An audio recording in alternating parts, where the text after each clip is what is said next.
This video is for Design and Communication Graphics PN 4025 for week 3.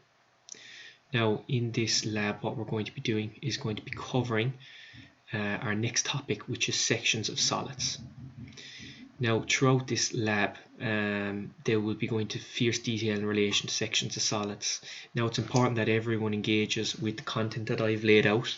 It goes through from the very basic concepts to developing a deeper understanding of section of solids. Now it's important for you as an educator to get to grips with the detail that I go into, so that then when you go out to school and you teach a subject like this, that you can go delve into that detail as well and provide students with this foundational knowledge that will help them build up along as the topic progresses. So the first thing we'll look at is sectional views. So basically section of solids is exactly what it says. It's taking a section of a solid and just basically cutting through that object itself. So a sectional view is used quite often in graphics. As you can see here, there's just a bit of a valve that allows water travel between two different pipes.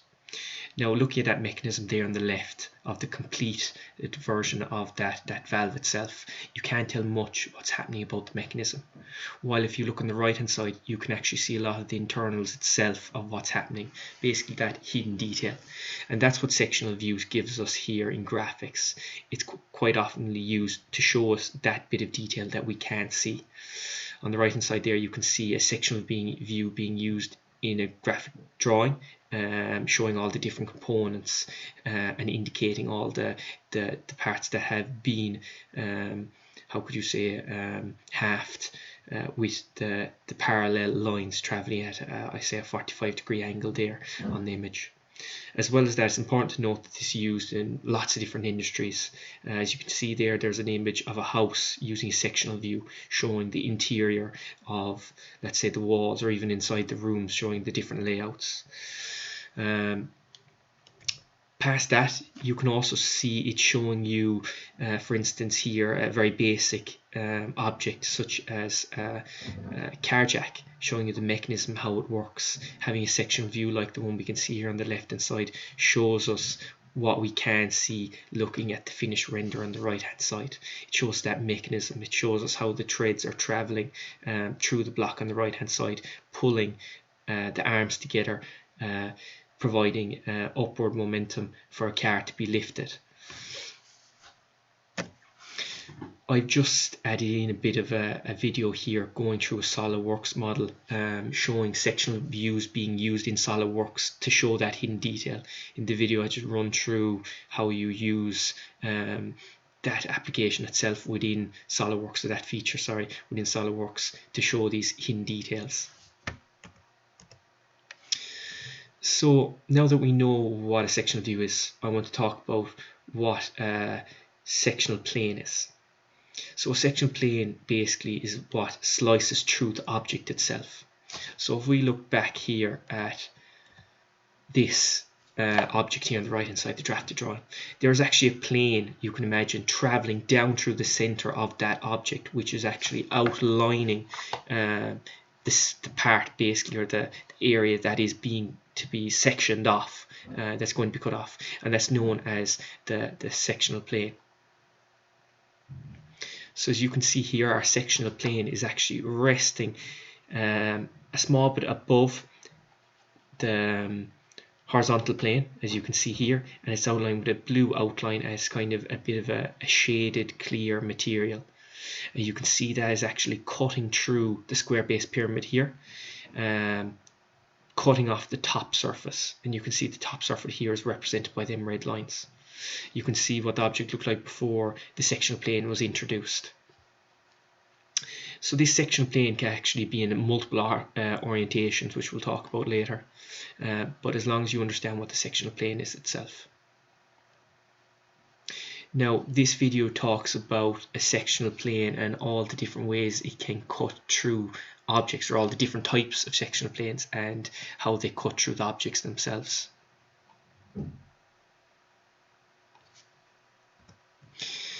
Now there's different types of sectional planes, like I was saying before. You have your standard one, which I was showing you a while ago, which is a horizontal section plane. Now, horizontal section plane is basically what it says. It's horizontal and it is a sectional plane which cuts through an object, which you can see here.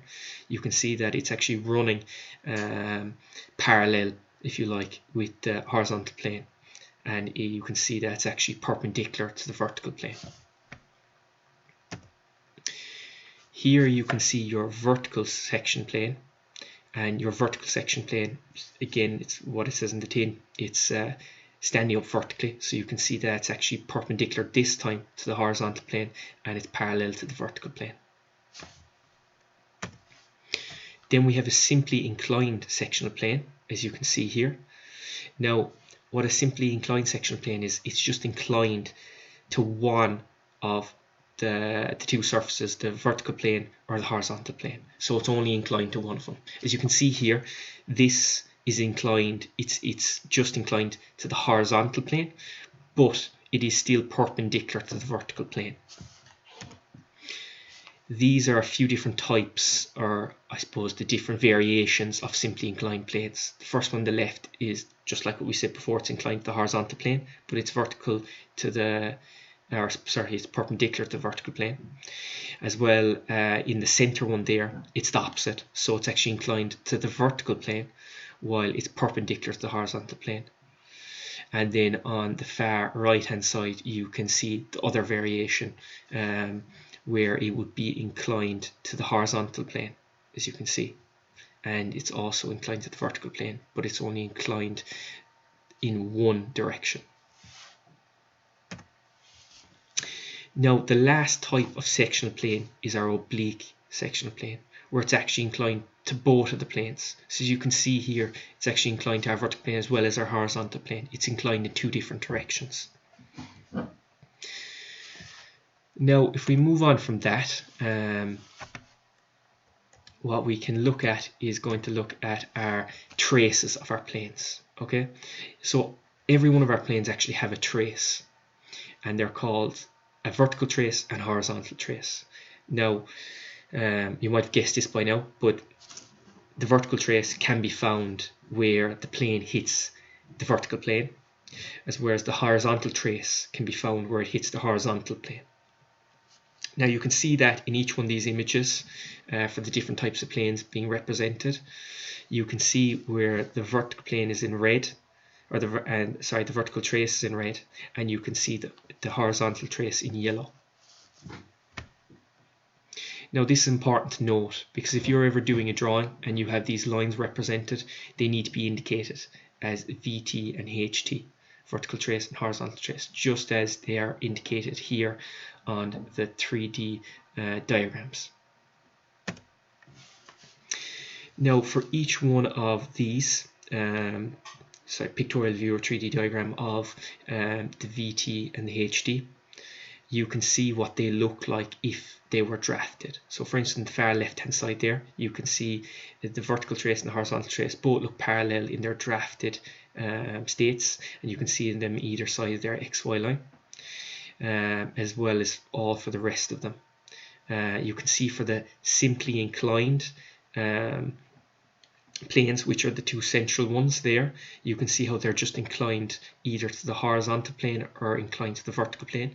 And then you can see for the oblique plane on the very right hand side, you can see that they're inclined on both the vertical plane as well as the horizontal plane. Now, for anyone who's wondering what it looks like when you have drafted a drawing in relation to something like we're looking at right now, which is simply inclined plane cutting through a square base pyramid, I have a video here that goes through basically how to complete a drawing that has a simply inclined plane cutting through a square base pyramid.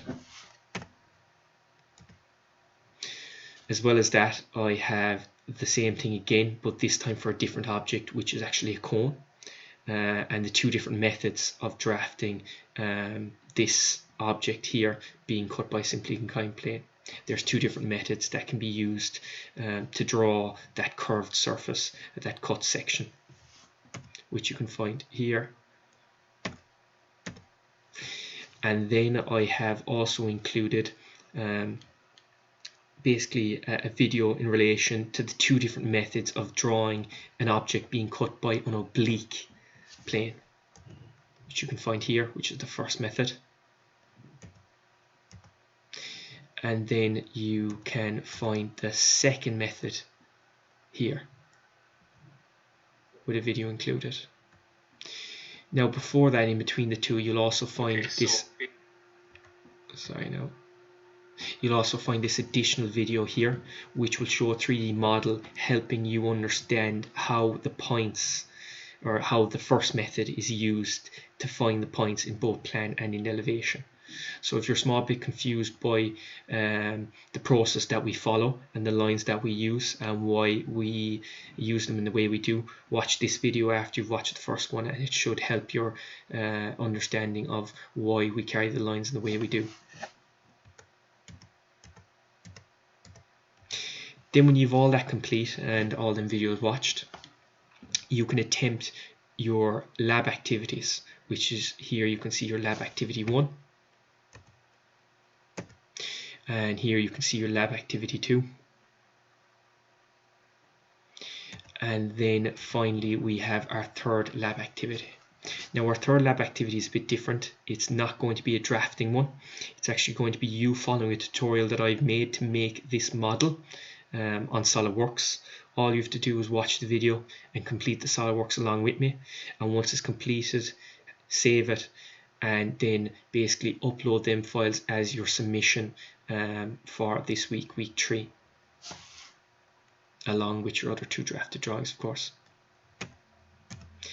And as well as that, just for anyone who wants to work on a bit extra or deepen their understanding about how to complete different types of drawings in relation to sections of solids, you can also complete this additional or this optional activity.